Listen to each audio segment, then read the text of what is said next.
Magandang gabi po sa inyong lahat guys. Ayan, magandang gabi po sa inyong lahat. Ayan, nagbabalik tayo ulit dito sa ating nakahiligan. Ayan, mangulikta ng barya. At magbigay po ng kanilang mga presyo sa ating mga online selling. Isa naman tayong kolektor. Ayan, magandang gabi po sa mga manonood ko dyan. Ayan, happy holiday po. Ayan, babati lang ng ating mother dyan po sa Dumpay, Basista, Pangasinan po. Ayan, Milagros Soriano po. Ayan, lahat po ng mga Pangasinan po, Soriano family dyan po sa Daragin. Ayan, sa lahat po ng Pangasinenses po, ayan, masantos na labid si kayo namin. Ayan, babatiin ko rin ang aking mother, ang aking mga tsuhin dyan po sa Monte, Quezon, Isabela. Ayan, Pinto family po, ayan, Bernabe Binuya Pinto po, ayan, ang aking mga auntie dyan, Uncle Melchor Pro Briones, ayan, Mercy Pinto Briones, ayan. At saka Bernard Belen Pinto po, ayan. Lahat po ng Ilocano po, naimbag nga Rabiyo amin. Ayan, mayroon tayong isi-sharing na barya guys. Tignan natin to ulit kung magkano ng kanyang bintahan. Ayan. Ayan ang ating mapag-uusapang barya. Year 1991 po ni Jose Potasio Rizal o Dr. Jose Rizal. Ayan. Ayan ang kanyang imahe po. Year 1991. Pagkatalikod naman guys, makikita nyo po ang isang imahe po ng isang kalabaw. Pero yan po ay tama raw, hindi 1 peso po. Ang scientific name ng tama raw na yan ay Amnoa mendorensis. Ayan. Small type to guys kasi may malaki to. Year 1983 yung kanyang maliit hanggang 1990. Ito naman po yung mula year 1991 hanggang 1994. 4 na taon lamang.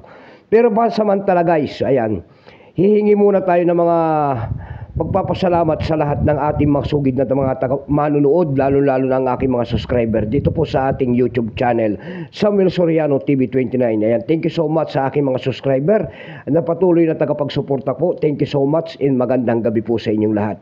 Maraming salamat din po sa lahat ng masugid na ating mga manunood diyan po sa aking FB page, lalo-lalo na ang aking mga nagpapalo sa akin diyan. Thank you so much sa inyong lahat. Mabuhay din po kayo and God bless. Yun naman po sana hindi pa po nakapag-subscribe dito sa ating munting channel. Anyayaan ko lang sana kahit malaking tulong na po ubagay ang inyong magagawa. Tulad na lamang po ng pagpindot ng ating subscribe button, like and share para ma-update ko naman kayo sa mga bago ko pang ilalabas na video about coins. Malaking bagay na kasi sa akin yan guys. Ayan. Excuse me po. Inuubo tayo guys.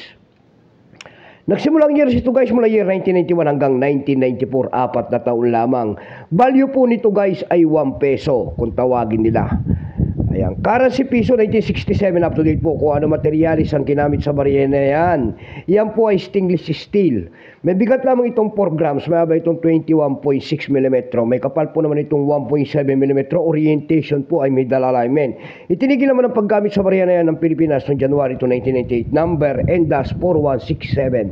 Reference number KM-243-2. Ito pong year 1991 na ito guys, ito po ay 31%. Wala pa pong may pakita ang ating Bangko Sentral kung ilang peraso pong ginawa sa barya na yan. Pero may presyo yan kung tawagin nila doon sa ating numista. Binigyan na po ng presyo. Yung kanyang almost uncirculated guys, may presyo po yan at 41 pesos. Uncirculated naman ay 54, yung napakakintab. Dako naman tayo sa kanyang price doon sa ating EB.com. Sa EB.com guys, meron tayo nakita nagbebenta nito ng $5.53. Nasundan po ito ng $2.99. Dako naman tayo sa Carousel PH. Sa Carousel PH guys, meron tayo nakita nagbebenta nito ng 150 pesos. Nasundan po yan ng 110 pesos. Yung pinakamababa po ay 80 pesos na. Ayan lamang po ang aking may babaging kanyang presyo sa ngayon. Ayan, magandang gabi po and keep safe and God bless.